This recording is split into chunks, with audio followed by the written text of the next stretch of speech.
Welcome to the Imperfect Dads Podcast. This is your host, Devin. We believe dads care deeply about their family and kids, but they don't always have a space to discuss what their life looks like. Our podcast is a space for dads to discuss the ups and downs of fatherhood and how they feel like they're holding it together or how they're not. Thank you for joining us for this episode. On this episode, we have on Chris Miller from The Mechanic's Garage.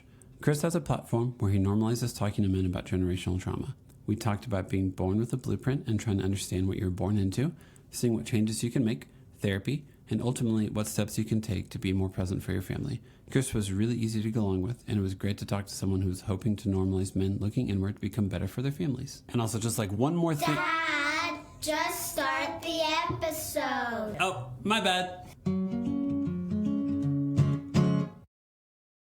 Hey, welcome to another episode of the Imperfect Dads Podcast. This episode's guest is Chris Miller with what's the name of it? Is it tell me what the company is, your TikTok, all that, because I already forgot the name. I'm so sorry. No, it's a Mechanic's Garage is the main umbrella of it. It came up with that name just simply because my background came from being a mechanic for 15 years, and it's kind of ironic how some of the correlation is between working on cars and fixing ourselves too. There's a lot of similarities actually, if you really look for them. Do you consider if you go to therapy, it's just you're going in for a tune-up? It's not, that's the wording for it. I think so. And I think the cool thing is when we look at it like that, therapy becomes a lot less scary. It's something that's like, this is actually something that benefits and something that I need to keep the car on the road. Pretty much. I'm going to immediately at the top, just getting us into therapy discussion. I think once I realized that like a lot of us, we have patterns and patterns repeat themselves. And it's really hard to be aware of your patterns because you're in the pattern. And a therapist, you tell them the pattern and they're like, oh, hey, have you ever thought about it from this angle? Because here's what I'm seeing. And you're like, why would I ever expect myself to be able to see the problem, hear the noise? And you hear the noise in the car and you're like, should probably get that checked out. And then a mechanic therapist is like, yeah, thanks for getting it checked out. Let's talk about it. Yeah, I think it's dead on that. I like to think of it as blueprints is what we get handed, and the correlation I like to make is we get handed this blueprint from our parents oftentimes. Yes. I mean, a good majority of it. Sometimes we have stuff mixed in there from coaches, from teachers, from all other aspects, right? But that blueprint looks about like the art that my 4-year-old does right now. I mean, it's not the most detailed thing, right? So we have to figure out how to start creating our own blueprint when it comes to not only just being a dad, but just being a man in general, because there's so much stuff there. It's like, yeah, this piece here is good and this piece works here, but all of this other stuff, like, I got to get rid of it. I got to do something else and rebuild it. Yeah. Or understand it. I feel like that's a good majority of self-acceptance to me is just understand. Because I think a younger version of myself was very eager to be like, this part of me is bad. I despise it. And be like, hey, let's understand it before you try to throw it in the trash, burn it, set it on fire. Like, it's actually part of you. And this is a great opportunity to show yourself some love and acceptance and course correct. Yeah, 100%. If we don't do stuff like that, and as crazy as it sounds to say it in this way, we just simply become a middleman. Yeah, we don't really parent. We let everything that parented us parent our kids. And I mean, obviously, if we're trying to get better ourselves, then something there didn't go 100% correctly. And it's supposed to be that way. Yeah, that's kind of the other twist. A lot of the times we'll start working on stuff as dads, as men, just people in general. And we try to get this perfect idea of who we're supposed to be. And we're never going to make a mistake or anything. It's like, no, I know I'm going to make mistakes. And on the other end, I hope that my kids do a whole lot better than I do at this whole parenting thing, right? Mm-hmm. Yep, correct. And I mean, my parents raised us with that mentality of like being willing to say, I'm sorry, being willing to say, hey, I'm trying here. Let's talk about it. And I think that's one thing, like if I've had some people ask me like, what you've talked to a lot of dads, what do you think is different? That whole discussion of like, oh, I need to say, I'm sorry. I need to let my kids into my mental space to be like, hey, whenever this happened, this didn't go the way I thought it would. Here's my logic for it. Here's where I see that it went wrong. And I'm sorry. Next time I'm going to try to figure out it a different way, but just know it wasn't my intention for this to be something harmful or for it to go this way. And I just got to be a little bit better. And that doesn't, to me, I think it's easy to assume that means weakness. That's just reality. You're not being weak. You're just like, why would you know all the answers? Why would you know how to do everything? You've never done this before in most scenarios. You're trying. And it's okay to try. So, in my head, I'm like, bring your kids with you. Let them know. Let them know what's happening. Let them also know they're safe, they're protected, they're taken care of. But like, if you let someone into your mental space, that's like, to me, that's a very big act of love. Yeah. Well, and that's the three things that you just mentioned right there that most kids are looking for all day, every day. So are we actually doing that as parents, not just as dads, but everybody in general that's raising these kids? Are we showing that to these kids? Are we showing them that they are safe, that they are protected, that they are loved? We like to do this thing, and I know for me, it was one thing that I learned from parents and from grandparents and all that was, well, I tried my best. Like that wasn't my intent. Yeah. We hear that all the All the time. Well, time. Yep. that's fine. I get that wasn't your intent, but how was your effort? Like what was your execution like on the back end of that? Because if we're only looking at the front half of that, man, all we're really doing is just creating a really good excuse. Or my thought is like, I always want to look at those people and be like, so where's the conversation go from here? Because I'm not saying you didn't try your best. What I'm saying though is your best hurt me. So where do we go from here? And that's just the reality of life is, hey man, I'm going to do my best. I'm not intentionally phoning it in any area of my life. Like I'm not. So whenever my best isn't enough, how do I react to that? How do the people I love react to that? And how do I keep this a conversation? Because the second I in the conversation, that doesn't mean the question stopped. That doesn't mean the pain just suddenly goes away. It manifests in different forms. So how do you keep the conversation going? I feel like is a good majority of relationships, not even just being a parent. Think so. I mean, if you think about the best way to lead, I mean, as men generally, that's what our role is to do is to lead the home, Hmm. to provide. We could go through this whole long list Yeah. of things that we typically end up doing, Yeah. but the best way to do that isn't by telling our kids this is what we're going to do. That's part of it, sure, Yeah. Yeah. but the important part is what we do after that stuff. So if we do mess something up, if we need to apologize, if we have a failure or a mistake, or we don't hit that mark like we thought that we would, cool. What are we going to show our kids about how we get back up and keep going? How can I turn this from failure into feedback? Or Hmm. how can I make this so it's not happening to me, but this is actually happening for me? This gives me the opportunity to learn. I can pull a lesson from this and I can figure out a way to do it better next time. The whole concept of, Edison with the light bulb, I didn't, what was it he said? I didn't mess it up 1,000 times, or however it I is, didn't I fail forget 1,000 exactly on there. times. Yeah. Yeah, I Yeah. didn't fail 1,000 times. I just took 999 times to get it To right. figure it out. Yeah. Yeah. And I think like that's one thing I'll always tell dads is like, I do think the most undiscussed burden, whatever word you want to use for it, of being a parent is you get to decide what your kid thinks is normal. And there's such a weird stress to that of like, hey, whenever someone cuts you off, how did you react? And like, how did you do this? Whenever you're waiting in line in the grocery store, how are you acting? Are you pacing? Are you like, oh, what's going on with this line? Like, are you talking like that under your breath? Your kids are going to think that's how you should react whenever something isn't going the way you think it should. So how do you tweak that? Because how you act is what your kid is going to think is okay, how to act themselves. Yeah, And yeah. there's a weird responsibility that comes with that.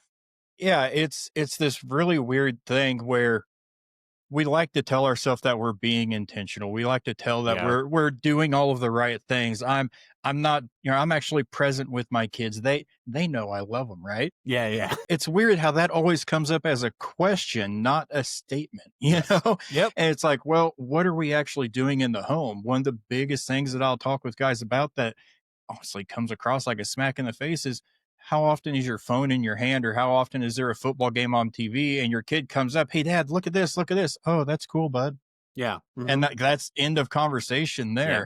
there. Like that kid, he's going to look at it and be like, yeah, this isn't as important as I thought it was. Let's Hmm. put this back here and we'll deal with it in like 20, 25 years when it pops back up as trauma. That's really the That's the unfortunate thing is that's typically how it goes. It's the small moments that we see where we're at in our life as adults are sometimes the biggest moments in their life at 5, 6, 7, 8, whatever age. That could be the biggest part of their day. They worked an hour and a half on this drawing and it was the coolest thing in the world, and we just basically slapped it, threw it down just because we're like, oh yeah, that's cool. yeah, because you thought you communicated you cared. Yeah. And I mean, in any relationship with your partner, with anyone, what I think I'm communicating is, hey, this is me showing I care. And whether or not they interpret that as me communicating I'm caring isn't always going to connect. So it is taking that moment to be like, okay, cool.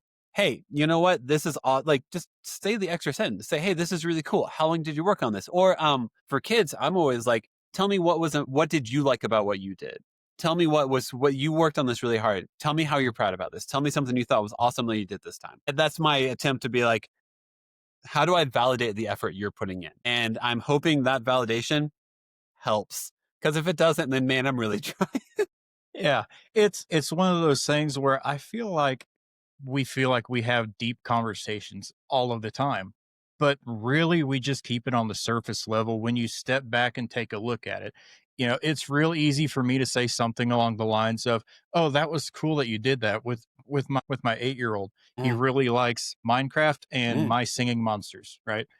Now, awesome. I don't know anything about My Singing Monsters, and I used to not know anything about Minecraft. I didn't really even want to. But Yep. he did. Yeah. And so I'm like, "Hey, this is a cool way for us to actually bond." So we'll go on Minecraft and we'll build worlds together, build houses and all that kind of stuff.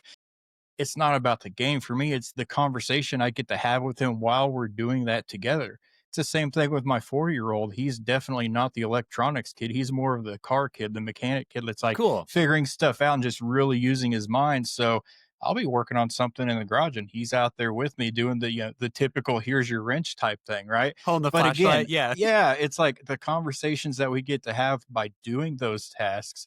That's where that real value is because I can go deeper than just a surface level. He can do something on that game, and I'm like, "I have no idea how you just did that, man. Show me how," Yeah. right? Yeah. Like, that was really cool. Yeah. Instead of just going, "Oh, yeah, that looks nice." It's like, what's that extra step that we can take? Yeah.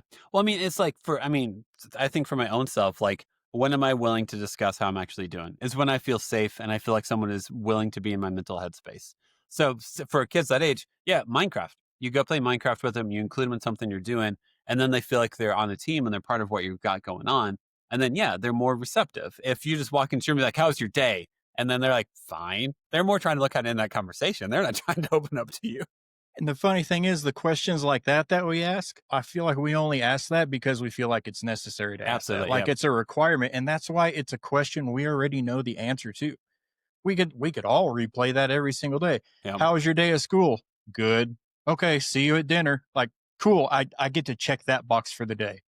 Problem is, that's the box on the front of the paper called simple tasks, and we don't Yeah. flip it over to see, oh, wait, here's the more difficult box I have to check. Like, let's actually engage. Like, what Yeah. was your favorite part of the day? Yeah. What made you laugh? Like, Yeah. how did gym go? Did you have to run? How many laps did you get? Like, Yeah. all Yeah. of these other kind of probing questions that we can do to figure more out about our kid than just check that simple box. Yeah. My go-to question for my girls, so I have a 9-year-old daughter, 7-year-old daughter, and 4-year-old son, and I'll ask the girls, like, "So who was the best friend today? Like, who was it? Who'd you play with the most?" And then if they say, it's like, "Oh, cool. Like, did you get to play a game with them at recess? Like, how'd you use your imagination with them today?" Because whenever they're in pre-K, I would like it changed who the best friend was changed every single day. So it's a good way to know like what's play to you at this age and who are you playing with and who is that person. And like then you can be like, hey, do we need to do a play date with them? Do we need to da da da? Because like at some age, your kid just wants to play and have fun. So what's the method to do that? And also they should, they're children. Yeah. Yeah, I think a lot of us stay away from having those kind of conversations because we didn't have it shown to us growing Correct. up, Yeah. and that's part of that blueprint that we gotta switch around because otherwise we do the same thing. You know, my oldest, she's 15 right now, or 16, sorry, just had birthday. So we're in the process of doing the She's whole gonna driving correct. and She's teaching thing. somewhere correcting you and just Oh, so you know. 100%, like a chill just went up my spine, you know? No. Yep. But the relationship that we have, it's a really good relationship because of the hard conversations Yeah. that we had early on, you Yeah. know? It's that whole idea of, hard things now, easy things later, or Hmm. easy things now, hard things later. Yeah. There's not really any in between. Yeah. And I think it's this. I try to talk to my kids like they're adults or that they will have the ability to comprehend what I'm saying. And I think the balance there that is most difficult to find is I want my 9-year-old, who's my oldest, to still be a child, but also she's the oldest. So I have different responsibilities for her. I have different expectations of her.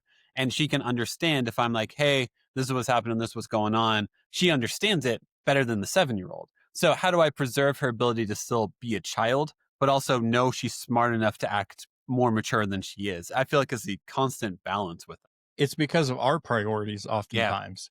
Our priorities are making sure that the house is clean, that dinner Mhm. is going to be ready at a certain time, that everybody's going to bed so they can wake up the next day. Like we have this whole concept in our heads that they haven't experienced yet because of the age that they're at. So they have no idea. This is why oftentimes when you say something along the line, not you in Yeah, particular, yeah, just yeah, yeah. us as General dads, you, right? general you. Yeah. Yeah, yeah. When we're like, well, hey, it's time for bed. Well, I don't want to. Well, you have to because I said so. Yeah. Doesn't do anything That for them. doesn't They matter still to don't them. understand, right? It's like, let's explain this concept a little bit. Well, look, dude, when you stay up too late, you wake up in the morning cranky, and then you start having issues with friends at school. The day doesn't go well. Like this is why we go to bed at this time. And it's not just a you thing. This is everybody in the house. Like as soon as you hit the bed, trust me, I hit the bed too, man. Yeah, yeah, yeah. I'm not up partying until 12 o'clock without you, Nope. I think that a lot of the times when we do this stuff with kids, especially when we use statements like we or us, when it's the whole household, then it's Yeah. not just singling them out. And oftentimes they feel like they do get singled out, especially when there's siblings involved. Yeah. My two boys, they're 4 and 8, and they fight like they're 4 and 8, Yeah. as boys As do, they right? should. Yeah. And 3 quarters of the time, yeah, it's my 8-year old's fault because he's doing something he shouldn't be, but I don't want that to come across to him as he's the one that's always causing Yes. the problems either. So we got to do a little bit more work here than just staying on the surface level and just trying to hit that bar of good enough, where a lot of times we say, well, I'm doing better than my dad did for Mhm. me. Yep. Okay, yeah, we're going to call that good enough, but that Yeah. doesn't mean great. So Correct. what else can you strive for here? Yep. And that's a really, I mean, because I know a lot of people do that, and I do that sometimes too. It's like, well, I'm not as bad as, I'm not as bad as da da da da. And I'm like, that doesn't equal good. Hmm. That just means you haven't gone as low as you know you can go. And that's, I have higher expectations for myself than saying I wasn't as big of a piece of crap as I could have been today is not as motivating of a sentence to say to yourself as you may think. Yeah, it's a really tricky thing I think for us as guys to deal with, because one of the biggest things we don't want to be is a failure. Correct. And Yeah. that's grained into us for Hmm. Yeah. right? We don't want to be a failure, so instead of going for that high task, that high goal, really striving for Hmm. something, we play in that safe zone where it's like, well, I might not be winning, but I'm not failing. So we're going to chalk this one up as a win. It's like, let's see if it's still a win in 10, 15, 20 years. Yep. Yep. And like also parenting is one of the most ridiculous things ever because like you have no idea what like for lack of a better put it, you have no idea what your return on investment is. Like, No. if I put money in a 401k, I can track it, I can know how I'm doing, I can evaluate it, blah, blah, blah. With my kids, like I'm a stay-at-home parent. My kids are at school, but like I lead the household, however you want to put it. And like my hope is that by doing this, they feel safe, they feel seen, they feel calm, they know they're taken care of. I don't, when do I find that out? When do I find out if any of my efforts were accurate? And it's like maybe in their 20s, maybe in their 30s. Cool.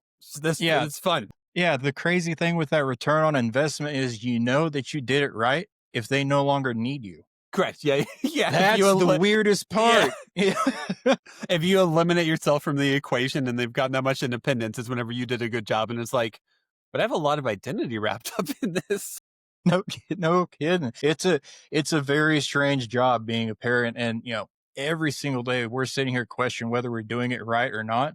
But I think that's what really makes us good parents is because we ask those questions. Did Yeah. I do this right? Yeah. Instead of just being like, well, I'm good enough. You know, a lot of those questions I'll tell guys all the time, like asking that question tells me you're right where it is that you need to Correct. be. Yeah. Not knowing the answer is right where you need to be. You know, everything that you've been taught got you to where you are. That's all the stuff that you know right now. So it makes sense that if you're getting better, you don't know the answer yet. The only key word there is yet. Yeah. Yep. And like curiosity, man. Curiosity is one of the easiest things to kill within yourself because curiosity means you have to challenge yourself constantly and you have to constantly say, I don't know, let's figure it out. And how many days do you get to the end of the day and you're like, I don't want to figure out more stuff. I'm ready to zone out. I'm ready to coast as much as I can. And it just, you have to constantly wonder, well, what if, but not in the anxiety filled way that destroys you. And that's not fun either. Yeah, yeah, and that part, it's weird how it all starts to work and how you start seeing it take place. Is we'll get to that point where it's the end of the day and we're just exhausted. We want to zone out, Yeah. so we do. Yeah. And then we feel bad for doing it. Like we almost shame ourselves because Mhm. we took some time to ourselves. Yeah. It's like there's a million other things that need done. And Yeah. here I am watching TV Yeah. late at night, Yeah. right? So then we go into this whole scenario of I'm bad for what it is I'm doing. We don't ever want to strive anymore because we're already telling ourselves that we're bad. But that's not even close to the No. case. Again, it's just what it was we were taught. Yeah. I mean, if you think about it like your phone battery, right? It's not going to do you much good if it's only at 20%. You know, you're not hardly going to be able to use that throughout the day. You won't be able to take photos or videos of your kids playing. You'll Yep. probably miss a few important phone calls Yeah. because it's at 20%. Yeah. Even our phone has to recharge at Yeah. the end of the day, so it's at 100. We got to do the same thing. Otherwise, we can't divvy up that 100% we have to everybody else in the house. Yeah. Or also, like, if you use your phone all day and you get to it's 9 p.m. and it's at 20%, you don't look at your phone and go, "How dare you be at 20%?" You're like, "No, I used you all day." Like, of Yeah. course you of course you need a break. Good job, little buddy. You did Yeah. good Yeah, today, you like, know? "Hey, you did good. This puts you up." But, like, I do yeah, because like, I mean, if a kid wakes up at 6 a.m., all the kids aren't asleep in the house until, like, 9:30 or so, then you're like, "Well, do I deserve to watch a TV show?" And it's like, "Didn't you just put in a 15-hour day?"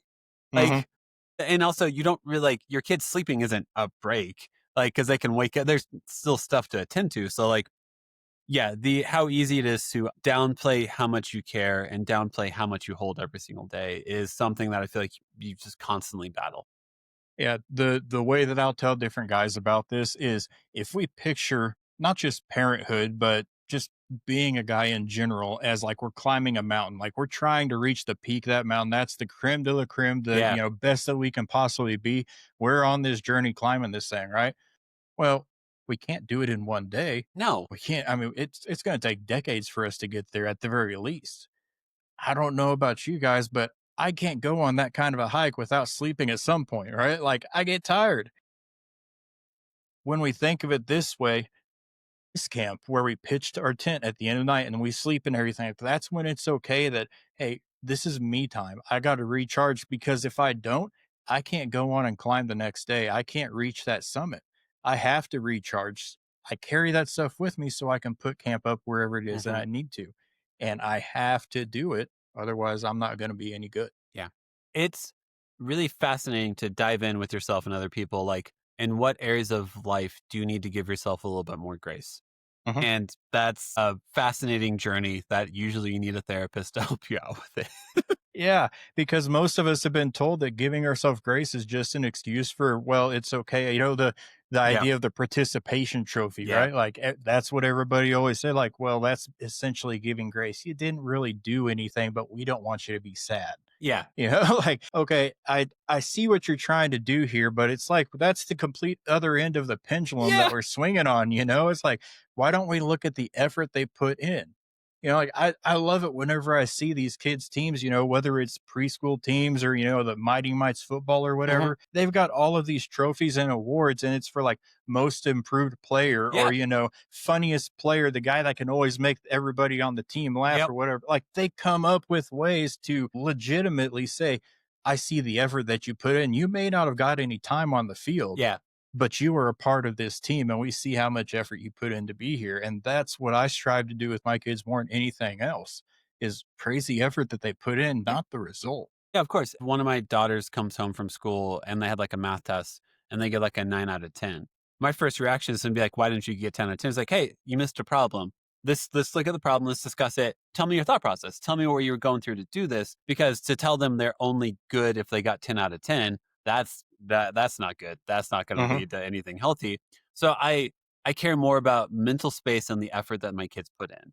Hey, how did you process this problem? When you read this word problem, how did you interpret it? And let's see how you process the world as opposed to just rewarding the end result or placating the end result, which is what also whenever you're a kid, you know if you cared, you know if you tried on that team. For someone to give you a trophy and you're like, I sat on the bench all day. Like I don't deserve a trophy. Like you know that you don't deserve that trophy, which then pendulum swings on the other way of like, what the hell do I do with this then? Hmm. And it's crazy because when we talk about all of this kind of stuff, it almost starts to sound like, man, no matter what it seems like I try to do, there's something negative that's going to come in on it. I'm either going to be too hard or I'm going to be too soft. I'm going to be too generous or not generous enough. And it really seems like everything that we think about parenting is on this binary scale and nothing is right. That man, that's the part I've got to completely disagree with on that. There is a middle spot on there, and it really comes down to accountability and awareness. Are you paying attention to what it is that not only that you're doing, but what is it your kids are doing? And can you take accountability, like you said earlier, for when I don't necessarily get things 100% right? And how can you help hold them accountable for the stuff they say they're going to do as well? That's kind of where that middle ground is, and it's really gray. It's really kind of sketchy and foggy because you can't ever really tell for sure. But as far as I've found, as long as you know you're not on one end or the other, you're somewhere in the middle, you're probably doing You're probably okay. doing okay. Because whenever you think of your own issues with life and stuff, why do I have an issue with this? Because I thought of it in black and white terms usually. I thought I was guaranteed this result. Well, like you go to a doctor and you have an issue. Doctor's like, hey, here's my best guess. Like, here's what I think is happening. Now I'll go try this medicine and we'll see what happens. And like in my head, I'm like, this has to be guaranteed. This has to work. And it's like every human body is different. Every interaction is different. Every single day you wake up different. How can you just wake up and be like, hey, I need to be more mentally present and mentally available to whatever issues arise today? How do I get there? Yeah. It's a trick, man, especially with, with what you're just saying with the doctors and every human being different. Anybody that's got more than one kid knows every single one of these God. kids is completely Yep. different. Like what I did for the first one isn't going to be the same for the second or Nope. for the third or anything like Nope. that. I'm not even the same dad for each one of Correct. those Yes. kids. Yeah. Yeah. That dad doesn't work for all of them. But you want it to? Man, if the comfort techniques that worked for my first daughter worked for my second daughter and then worked for my son, I would have phoned it in so hard. 100%. I'd have more than 3 kids if it Yeah, that's worked right. that easy, Yep. you know? Nope. All the comfort techniques. The first one, like the second one, hated. And then the third one, I don't even remember what comfort techniques. But it's good though, because I think whether we want to admit it or not, we want things to be that way. We want each one of our kids to have this unique personality. And I'll even tell all 3 of mine, I hope that you don't turn out like me. Yeah. That's the last thing that I want. That's Yeah. going to put up more red flags if I see you doing the same stuff that I I'm like, did. oh God, That's I'm where we so got sorry. You problems. don't need to be this person. Just trust me. Yeah, yeah. It's like, no, I want you to be better than I did. I want you to have Yeah. bigger goals, dreams, and ambitions than Yeah. I did. I want you to be able to come to me whenever you have questions about this stuff and also hold me accountable if I'm not holding that space for you too. Cause I don't know a lot of this stuff. I mean, I really don't. And it took a long time to get comfortable with being in that position. But it almost comes back to this idea of the lone wolf mentality that a lot of us have. I have to figure it out myself because I can't ask for help. Again, you asking for help shows weakness is what a lot of us think. But it's funny because the lone wolf mentality only works in Hollywood movies. And only half of the time, even then, doesn't work. Like if you look out in nature, a lone wolf by itself, he ain't gonna survive That's not long good. whatsoever. No. Like we got to be able to have these core group of guys that we can bring this stuff with, that we can talk this stuff out with, get different perspectives. It's really necessary Yeah. to be able to have that camaraderie. Yeah. So I'm going to use that as the opportunity to switch to talk about like Mechanics Garage, the company you do, and all that, because it's pretty focused on accountability for men, community, and all that realm. Is that correct? Absolutely Cool. is. I'm Yeah. sorry. Go ahead. Talk about it. Talk about it. Yeah. Yeah. My bad. With what we found out on this, it's guys that are willing to really put in the effort to be the best dad that they can. The main program that we have it called Be the Dad You Wish You Had.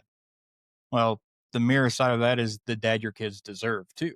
Because I really do feel like every one of our kids, they deserve for us to be at our best and putting in as much effort as we can on this. And that doesn't mean perfection, but it does mean presence. It does mean being around, not just being that shell of a dad, right? And the 3 main ways that we do that is by teaching guys how to be accountable with themselves and receive that accountability from others without immediately going into Hmm. defensiveness and, trying to, a lot of times we'll even try to get defensive and attack at the same time just so nobody starts asking those questions. But those questions are needed so we can get better. And we also dive into having the brotherhood aspect where we have multiple different dads and we're all talking about this stuff every day. Even the funny little things that our kids do every single day, those little, hilarious moments, to the times that we feel like we're completely failing as a dad to Yeah. begin with. Yeah. This stuff we can't bring up with really, we can't even bring it up with our spouses a lot of the times too, because while my wife is a great mom, she has no idea what it means to be a dad. And if I start bringing some of this stuff up, she's not going to understand where I'm coming from. And that's fine. It's supposed to be that way, but it does mean I need somebody else I can have these conversations with. Yeah. I can't just be doing it myself. No, and similar to you won't know what it's like to be a mother to your children because you're like it reverses itself also, which to me doesn't mean the opportunity to lean into loneliness. It's the opportunity to look up and be like, okay, cool. Why would I expect my wife to know what it's like to be a father? She's the Mhm. mother. Why would I expect myself to understand? Like there are gaps of understanding and empathy because you're doing the best you can. So yeah, then go find guys who you can discuss with. You also then encourage your wife to go find other moms that she can talk about it with because you're not alone, but it sure as hell feels like you are. 100%. And that's the third part that we really strike on really heavy is the idea of relationship and legacy. What is it we're leaving behind for our kids? Because what we say that hits maybe 10% of the time, but what we do that hits the other 90% of the time. And they see the stuff that we do even when we don't think that they're watching, Yeah. and so that includes how are we treating their mom? How are we treating ourselves? That was one that was real big for my daughter because my daughter is from a prior relationship. Okay. So her seeing how I treated her mom, even though we weren't together in a relationship, completely changed how she started having relationships with other people. It's Again, it's just necessary to have this stuff because we can only do so much by ourselves. It's almost like we get tunnel vision based off of all the past experiences that we've had, good or bad.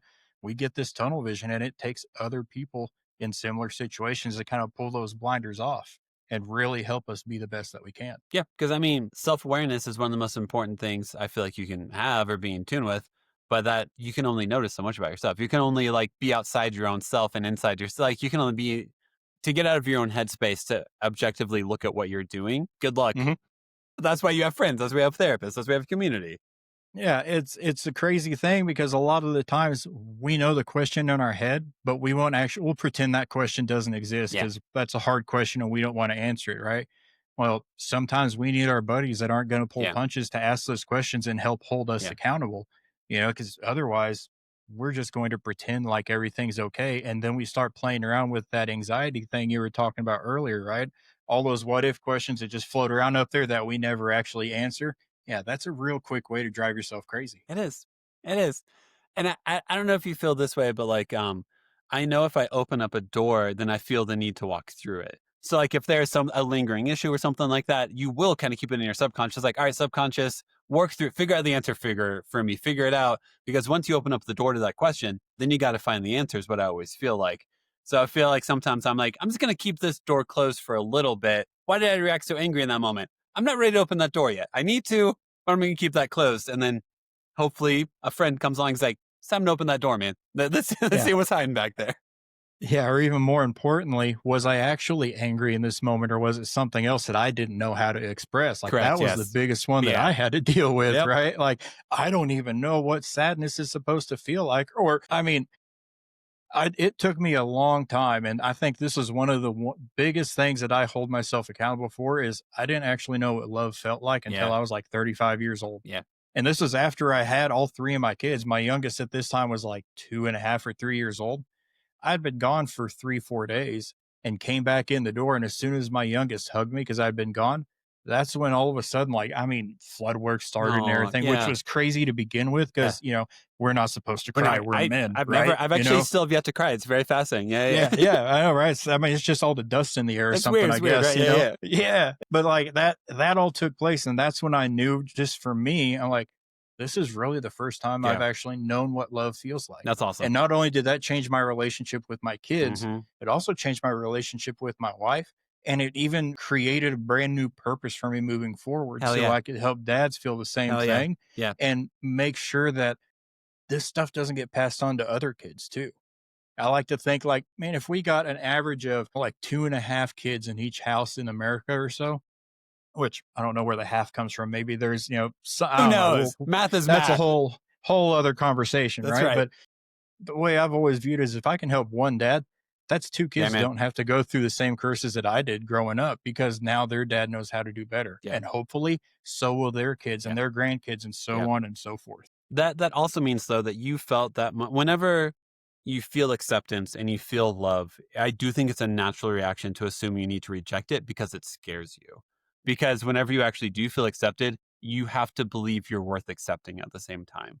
So in that moment, I am very happy that you leaned into it. You said, "Oh my God, am I worth loving? Is this what love looks like? Is it okay for me to accept the love, the pure love of my 2-year-old?"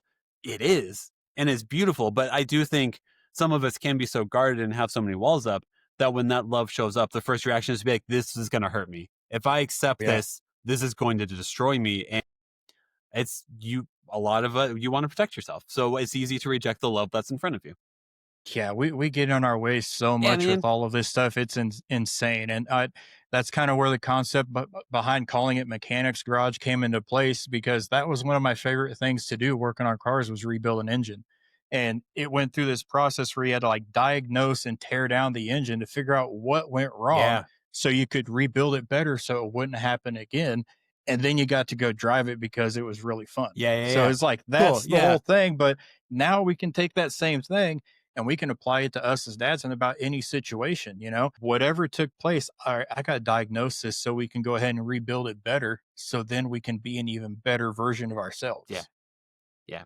And how awesome is that? How awesome is that? That like in it, I don't know, man, self acceptance and grace is so difficult at times because you don't blame, like, I find this constant battle with you don't want to, you want to be accountable for who you are without shaming yourself for who you are. And that is a very delicate balance to be like, hey, this is who you naturally are. This is the patterns you're repeating. You're not a piece of crap. But now that you've seen it, like make some changes, adapt to it. You were given the cards you were given, make some changes, figure it out. It just really comes down to teaching guys it's okay to feel guilty. And Uh-huh. that doesn't mean you have to be shamed, Yes. Yeah. because shame is the person is bad. Guilt is I did something incorrectly Yes. or I Hmm. didn't do something good Yeah. enough. Guilt is necessary. It is. We Yes. have to feel guilt. A lot of Otherwise, correction. we Yep. don't ever do anything better. But Yep. shame, we can kick that thing to the curb, man. Correct. Yeah, because it is that difference of like, why do you feel guilty about this? Oh, I thought I could have been better. Cool. But like you have the ability to, right? Where shame immediately goes and be like, you should have been better and you never will be. That's what shame tells me. And it's like, well, who's that helping? That's not making, you're Yeah. not going to make any positive changes. Now you're going to recede more, you're going to retract more, and you're going to repeat the action because you don't think you have it in you to be better. That's Yeah. what shame tells me. Shame will lead you into a depressive style where chances are you're probably going to be dealing heavily with alcohol and all kinds of other stuff out A there, lot of right? coping. Just to cope and get away from it, right? And the unfortunate thing is a lot of the times 3, 4, 5 years go by and one day we're like, I'm just like my dad Yeah. was. I don't like this, Yep. Yep. But then you have to like counteract the shame to acknowledge like you can change. And like just because this is where you ended up, pay some, to make it right with some people or whatever you got to do. But like it is within you to get better. Yeah, everything that took place up to this point is what was needed to hit that proverbial rock bottom, right? Like I can't go any lower than this, and Yeah. that moment's going to be different for everybody. Yep.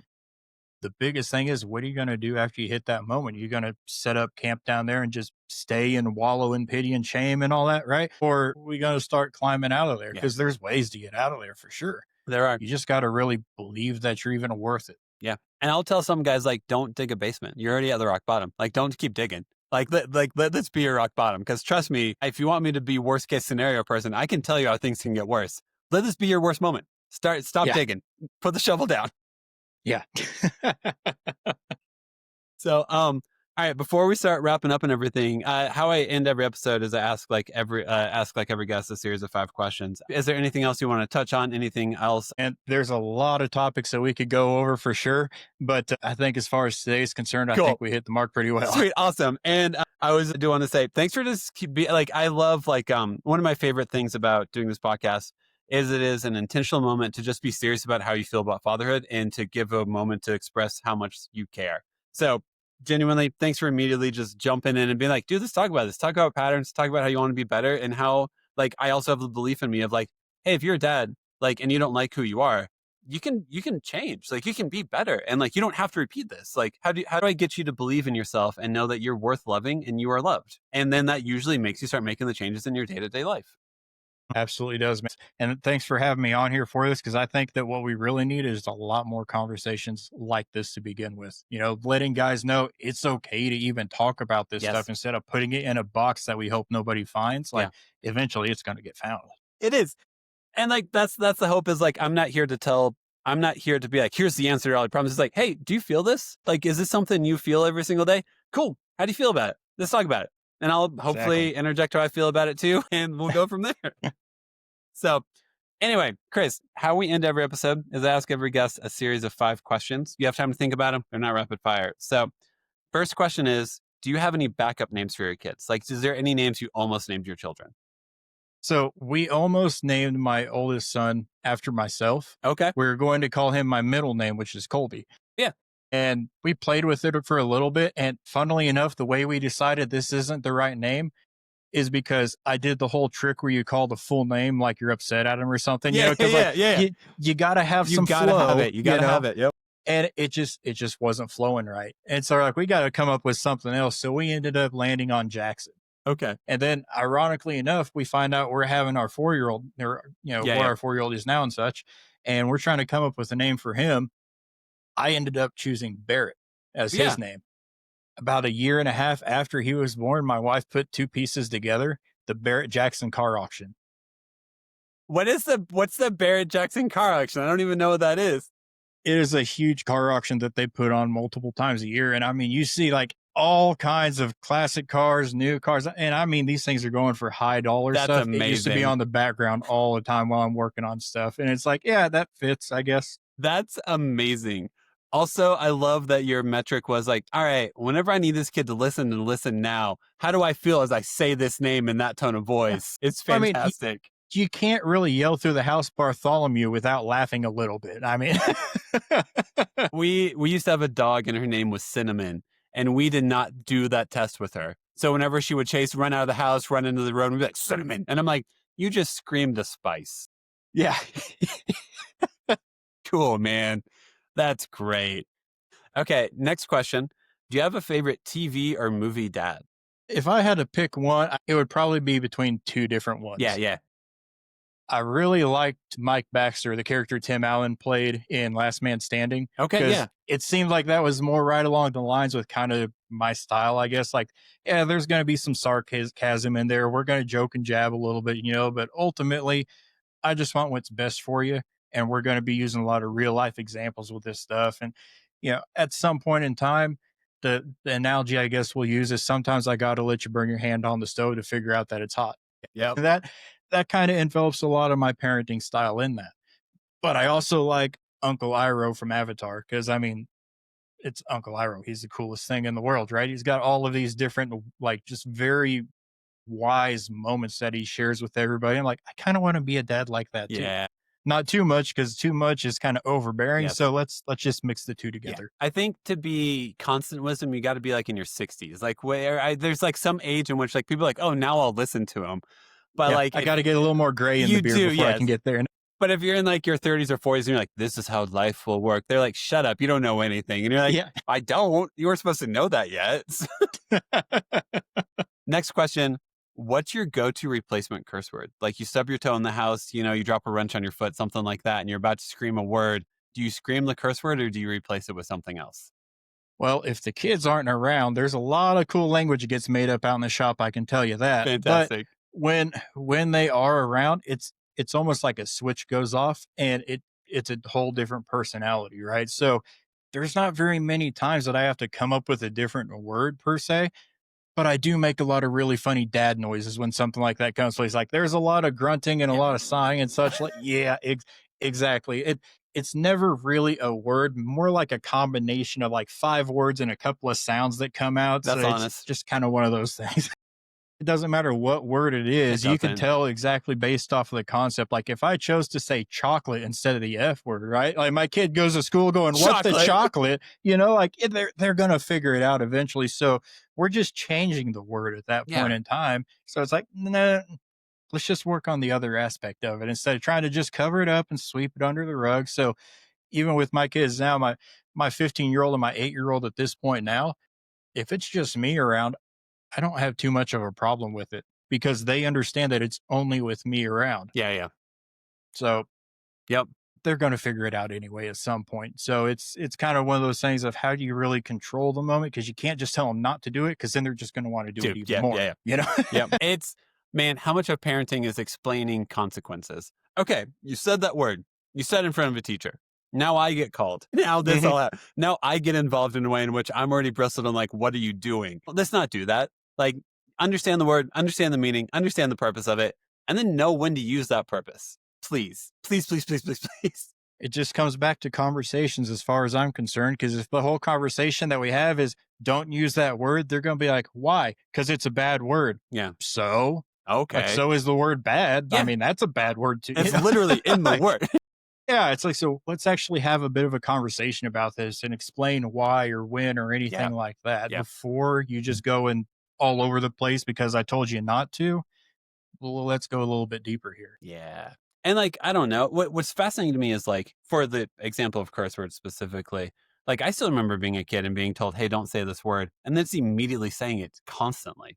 And so I'm Mhm. like, how do you like if that existed in you whenever you were a child, why would that not exist in your own children? Why would you not think that that ego, that desire to see what happens next isn't in them as well? Exactly. And that's the coolest thing when we think about it though. If I learned all of this stuff growing up as a kid, think about how much power I have to also teach my kids how they can be too. If I just change the way that things are being taught like that.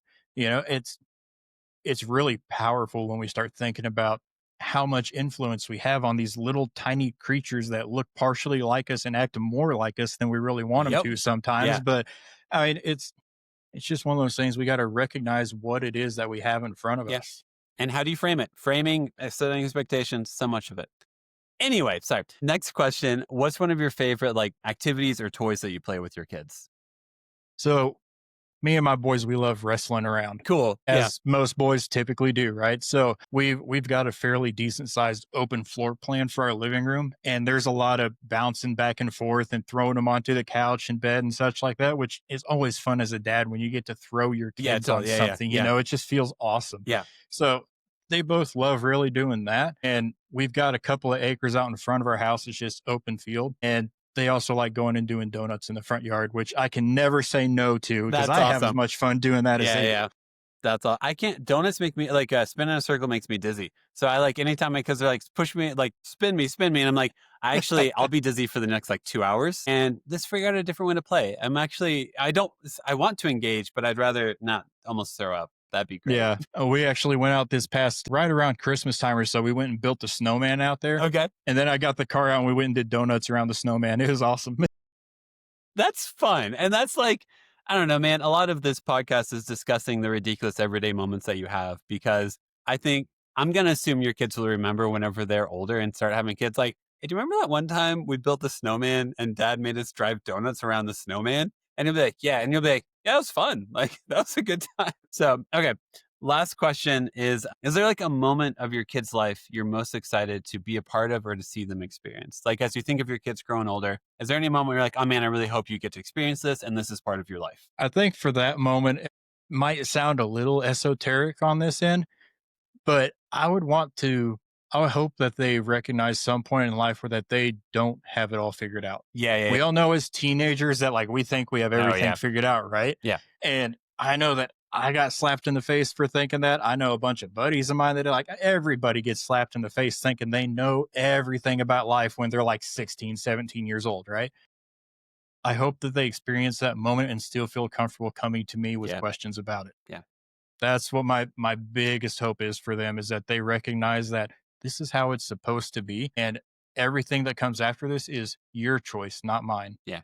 Yep. And that even whenever you do something dumb, like I'm still here for you. I still got you. And let's talk about it. Like, how do I keep myself in a posture in which my kids want to keep having a conversation? So how do I keep an ongoing conversation with the people that I love? And that'd be a beautiful thing. And it's going to be a cool moment when they start getting old enough that I get to have these conversations with them about what I was going through when they were like 2 or 3 years old. You know, like Yeah. that's going to be really fun. It's like, man, let me tell you about when you were 3 years old and Yeah. the things you used to do. Okay, no, Yeah. Yeah. Yeah. Yeah. And yeah, or it'd be like, "Oh, do you remember this? Do you remember this?" And like, "I remember that. I was 3." And I'm like, "Well, just so you know, this is what I put up with. I got receipts right Got here. receipts Let right me here. show you. Remember all those videos I took you hated? Here you go." Yeah. And then last thing, Chris, is just moment for self-promotion. So if we want to like follow you on Instagram, TikTok, how do we find out more about you and follow you? So I've got a website called enterthegarage.com. You can go there and I've got all my social links there and everything that you can click on too, but you should be able to find everything on socials as Mechanics Garage 417. Cool. Sweet. And yeah, man, that's pretty much all I got. Thanks for reaching out. Thanks for wanting to come on the podcast. Thanks for wanting to be a part of this. And thanks for just like hanging out and talking about stuff that we both care deeply about.